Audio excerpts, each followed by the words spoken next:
I'm Bill McWilliam, President of Cascadero Copper, CCD on the TSX Venture Exchange. Cesium is one of the world's rarest metals with a growing industrial demand. Drilling is underway on our Tehran property in Argentina to prove up a cesium resource. Cascadero's patent-pending leach process has the potential to make Cascadero the lowest cost supplier of cesium in the world. Visit our website, cascadero.com, or phone us at 604-924-5504. Welcome to the Goddard Report. Comments made on the Goddard Report and TalkDigitalNetwork.com are an expression of opinion only. Here is Jim Goddard. My guest is David Chesney. He's a White Rock City Councillor and editor of the White Rock Sun. Welcome back to the show, David. Well, it's nice to be back with you this morning, Jim. Being a newspaper editor, it can't be a happy time to see your neighbor there in Surrey lose their daily paper or weekly. I don't know how frequently it was published, but it's not there anymore. Well, there's been a merging of the Surrey Now and the Surrey Leader. Surrey Leader, I believe, was either 84 or 88 years in operation, so the oldest newspaper, I would think, in the Fraser Valley, certainly in serving the White Rock, South Surrey, and Surrey, White Rock, Surrey area. It's been a mainstay. So about, I don't know, a couple of years back, Black Press and Glacier Media, who control all of the community newspapers, decided that instead of competing against each other, why don't they just sit down and carve out a merger? And Glacier took, the West Ender, what are some of the other papers? I guess the Courier. Everything north of the Fraser went to Glacier. Everything south of the Fraser went to Black Press. So people, many media watchers at the time wondered, certainly a duplication of service. Was one of them going to go? And instead of, I guess, one of them going, they merged the two operations. So a number of the longtime staff at Surrey Leader, from what I can understand, were given their termination notices, and they've merged the two operations together to make one newspaper that'll serve the area Wednesdays and Fridays. And how is your little White Rock Sun doing? Doing very well, thank you very much. I've mentioned here before, I set a goal for myself to try to introduce, at least a half a dozen people daily to the paper, handing out business cards or putting up little stickers around town. So yeah, the readership continues to build. And as I've mentioned here before, having seen where the media was going a number of years ago, 11 years ago, I decided to start the White Rock Sun because all the indications were that people have a voracious appetite to learn about local news. Where was that fire truck going that went by the house? What's happening with my taxes? Was anybody hurt in that accident I saw on the freeway on the way home? So that's what we try to reflect back to the community, and it seems to be working very well. The readership increases weekly, monthly. It's it's a difficult thing to turn the huge numbers because it's basically, as I say, we serve White Rock, South Surrey. I don't normally touch anything in Langley or North Surrey or Delta, which are the three areas that bound my footprint. But so the numbers, if you had orangutans juggling balls, you'd probably have 1 million visits or hits a day. But those are people that could be from Sri Lanka to Australia to India to South America watching it. Very difficult for an advertiser to monetize that. But given the footprint that I serve, again, it's, always a challenge to monetize it because the natural line of thinking for advertisers is how many people, how many eyes do you have looking at your paper a day? Well, I'm anywhere from 12 to 1,500 unique visits a day. I get thousands of hits every day, but a hit is just somebody that is looking for something to do with White Rock, and they've come across the White Rock Sun in their Google search, and they go, well, that's not what I'm looking for. A unique visit in the lexicon of digital world is somebody that lands on your home page, sees something they like, click through to a secondary page, and then that makes them a unique visitor. So long roundabout answer to your question, Jim, but things are going very well for the White Rock Sun. Well, it's just when you see somebody go down the neighbor is always going to be affected. Would you improve your coverage of Surrey, especially South Surrey, because people are very confused about where White Rock starts and ends? Well, that's true. I think some people make too big a deal of that boundary of 16th Avenue. Jokingly, some people refer to South Surrey as North White Rock. Our retiring MLA, Gordon Hogue, years ago, offhanded threw out the comment that White Rock is never having to say you're Surrey, a play on love story theme. But I don't think I'm going to increase the coverage. We'll continue to cover as much as we possibly can with limited, online reporters out there, and social media and things like that are where I pick up a lot of the news tips and that. So I'm not going to expand. I always endeavor to try to do the best job I can. So the merging of the two papers doesn't really affect me, because we still have the Peace Arch News, which is another black press newspaper down here owned by the same company that now owns, I believe they're calling it the New Surrey Now Leader or something. I'm not sure exactly what the official new name is. But so we have black press, their own little paper down here, serving basically the same footprint as me, South Surrey White Rock, and they seem to be pumping along fairly well. I wish them nothing but the best. Some of the people that work there I consider friends, and great reporting is done. So there's room for both of us. The paper doesn't ever really want to, though they're starting to step up their Facebook presence. Because there's far more lucrative advertising in the actual paper. So unlike me with not having a paper, all of my readers are online.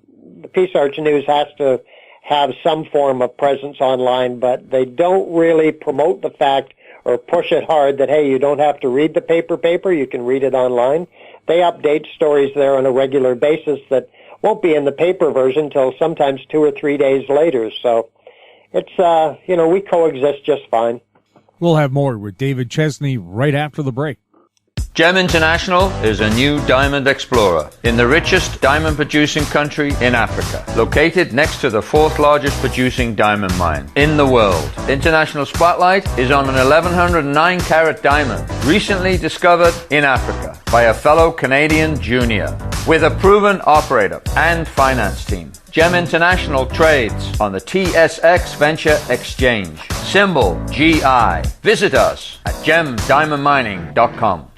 Avon Resources Limited is a gold exploration company with significant projects in British Columbia, Saskatchewan, and the Yukon. Trading on the TSX Venture Exchange, symbol ABN, and the pink symbol ABN-AF. Surrounded by world-class gold deposits and mines, Avon's 23,000 hectares Forest Kerr Gold Project is located in the heart of the Golden Triangle in northwestern BC. For more information, visit us at avonresources.com. In Goddard we trust. Welcome back. We're speaking with David Chesney. David, what were people talking about at your community conversation on Saturday? Well, again, it's been an ongoing topic now for months. We're in the tail end of the creation of our revised official community plan. So people still have a concern about the expanded growth. We have, I believe last month I talked about, we have anywhere from 5 to 7 new towers coming into our designated town center now. And the idea is, at least what they're floating out to the community, is they'd like to see, you can go up to 26 stories in our designated town center, but as opposed to going from 26 stories and dropping down to 3 stories, they now want to propose to the people of White Rock that we should have a gradual step down out to the east and the west from our town center and to the south. I'm not a big fan of that in principle. I think it might be a good idea, but I think we're kind of putting the cart before the horse with so many developments already online for our town center. The next 3 or 4 years is going to see a tremendous influx if all of these towers proceed. I think that'll more than accommodate proposed expansion of growth in White Rock. So I don't think we need to start popping up buildings above 3 or 4 stories all across the east and west of the northern boundary. And they're now proposing, the one that I guess I have the biggest concern about is the Johnson Road corridor. The flat part of our town ends at Thrift Avenue. Then you start to descend, and it has a beautiful vista of the ocean. It opens right up. They're now proposing that down that corridor to have allowable height. There's a couple of proposals that are coming forth that are 20 stories. They're saying now that in that first block, they'd like to limit it from 8 stories down to 5 stories. So a lot of changes are coming here, and people are wondering what they can do. The city has hosted a number of pop-up official community plan info sessions. Unfortunately, they've been very poorly attended, in my humble opinion. I don't know what the turnout will be. There'll be a public hearing before the OCP is adopted, and people will have their chance to talk to council and staff about how they feel about the OCP. So we'll see what happens with that. I don't know. I try to do everything I possibly can to make people aware of what's going on. It was a big topic again on Saturday, and people just, they're wondering what they can do. And my simple answer to them is, if you have the time and if you have the ability, make sure you talk to your neighbors and let them know when the public hearing is going to be, and come on out and tell the city what your feelings are, because if that doesn't happen, I'm afraid that this whole thing is going to be rubber stamped and away we go. Is there kind of a feeling that City Hall is going to do whatever it's going to do and it doesn't matter what the people say? Well, there is that underlying theme, Jim. I do run into that quite often when I ask people if they've been to the OCP pop-ups and are they engaged, and their response is pretty much exactly what you have just indicated. They're just sort of shrug and go, why bother? Nobody listens. Well, I'm not ready to throw the towel in yet. I think, you have to lead, follow, or get the hell out of the way when it comes to civic engagement. We'll have more with David Chesney right after this. I'm Larry Ray, President and CEO of American Manganese, Inc., listed on the TSX Venture, ticker symbol AMY, A-M-Y, with proprietary patents in the U.S., China, and South Africa. Our focus is on recycling lithium-ion batteries for electric vehicles. China recently legislated the responsibility for recycling onto their electric vehicle manufacturers and importers. For more information, please visit AmericanManganeseInc.com or phone me, Larry Ray, at 778-574-4444. Keep informed. Receive our weekly recap of thought-provoking articles, podcasts, and radio delivered to your inbox for free. Sign up for the HowStreet.com weekly recap on our homepage, HowStreet.com. Welcome back. We're chatting with David Chesney. David, if you watch the stories on global television over the last few months, you get the impression that the White Rock waterfront is dead and dying. Well, that causes me a great deal of concern. There was an initiative put forth by the White Rock Business Association on the weekend, on Saturday, and unfortunately the rather inclement weather kept the participants down, but they were urging people to come out and help spruce up the waterfront. We do have our fair share of empty buildings, businesses along there, but they're starting to fill up again. 3 of the 5 that have closed have now got new tenants. Everybody's very excited that Primo's, the longtime Mexican restaurant in Vancouver at 12th and Granville, is set to open. They're hoping to be open for Cinco de Mayo in the early part of May. The grandchildren, actually, of the original owners of Primo's, I talked a bit to them yesterday and was interested to realize that, and I'm sorry I forget the gentleman's name that started Primo's in Vancouver. He's lived in White Rock for about 20 years, so his grandchildren have now taken over his space. They're living in the condo above the restaurant and working like crazy to get it spruced up and ready to go. And a couple of the other restaurants have now got new tenants. They're working feverishly to get ready for the spring-summer rollout of business on Marine Drive. So I just think it's way too early to be broadcasting and telling the world that White Rock is closed up and not vibrant. Yesterday was a nice sunny day here in the Rock, and It was bumper to bumper all along the strip. All the businesses, all the restaurants that were there are full, doing great business. All the parking stalls were full. The pier was packed with people. The promenade had crowds from one end to the other. So it's so much dependent on the weather. We are a beach destination. People come to White Rock, generally speaking, when the weather's nice, and they can just take in all the things that I just indicated. During those cloudy, gray months, if the businesses have done their job, they'll do just fine through the winter. And I'd just like to pay special note to a restaurant that reopened. We had that famous Five Corners fire back a year and a half ago or whenever it was in White Rock here that wiped out a lot of the businesses and the residential space. In the commercial space, there was a coffee shop called Laura's Coffee Corner. Well, finally, after 7 or 8 months of hard work by her husband and his crew, they opened up Laura's Coffee Corner in the Five Corners district just down the road from where she opened. From the time they opened at 8 o'clock Saturday morning till the time they closed at 8 o'clock at night, it was lined up out the door. Similar situation on yesterday on Sunday. I ran into the president of the White Rock BIA both days getting his coffee there.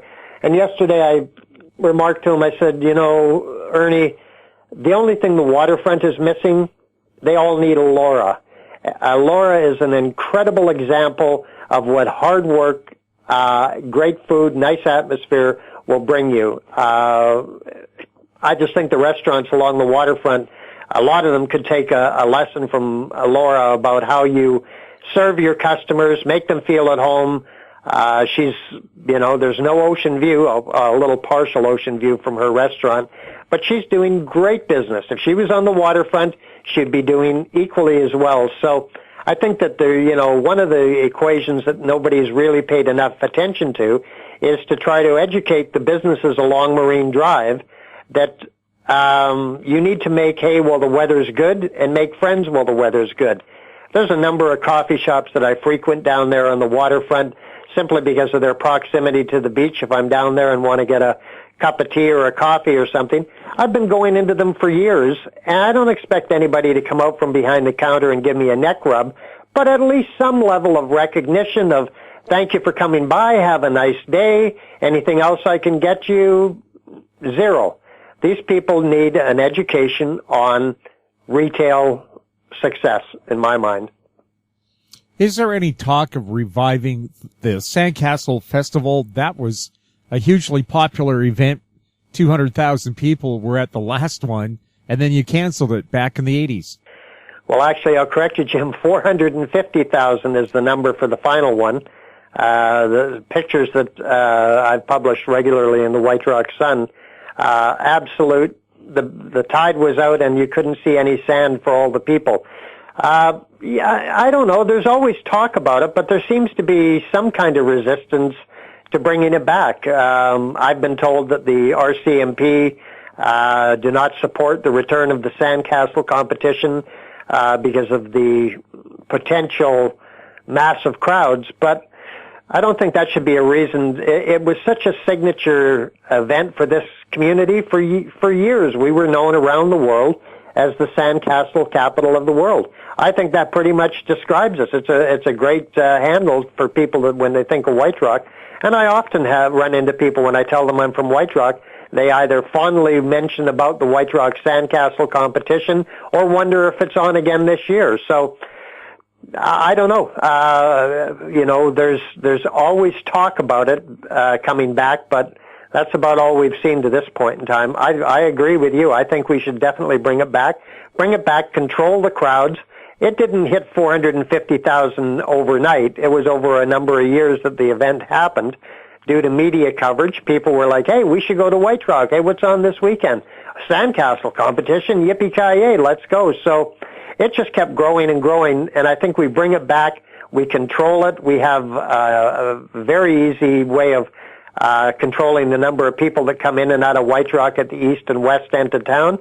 When we feel that we're getting close to the tipping point, we simply just put up some cruisers and some roadblocks and say, have a nice day in Crescent Beach. Sorry, we're full for today. I don't think that's unreasonable to think that we could control the crowds and bring it back in a manageable style and, again, make it a signature event for our city by the sea. With the provincial election coming up, anything you'd like to see done for small municipalities like yours? Well, I'd like to find out who our candidates are. I mean, the Liberal, our retiring MLA, Gordon Hogue, they have already chosen Tracy Reddy's, who had the opening of her new office on Friday evening right on the main strip in White Rock, or, well, just across the border in South Surrey. See, even I call it White Rock. But I've heard rumors of who's running for the NDP and the Green Party, but that's about it, just rumors. So I don't understand, both of those parties don't have the war chest that the Liberals obviously have.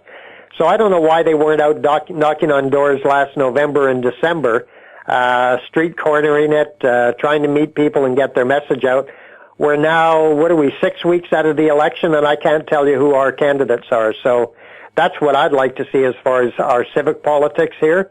But I think the other parties kind of just go, well, that's a Liberal riding true and true. It's funny when you look at the Surrey riding associations, South Surrey goes Liberal, North Surrey, where they say the average mean income is lower than South Surrey, it's NDP all across the top, and South Surrey is all Liberals. So maybe the parties know something I don't know. But I think with the fact that Gordon Hogue, who was our MLA for a number of years, retiring, if there was ever a shot that they were going to take at, I would have thought this would have been it, but it certainly doesn't appear to be that way. So I don't know that there's anything that, people keep talking about, the rail relocation.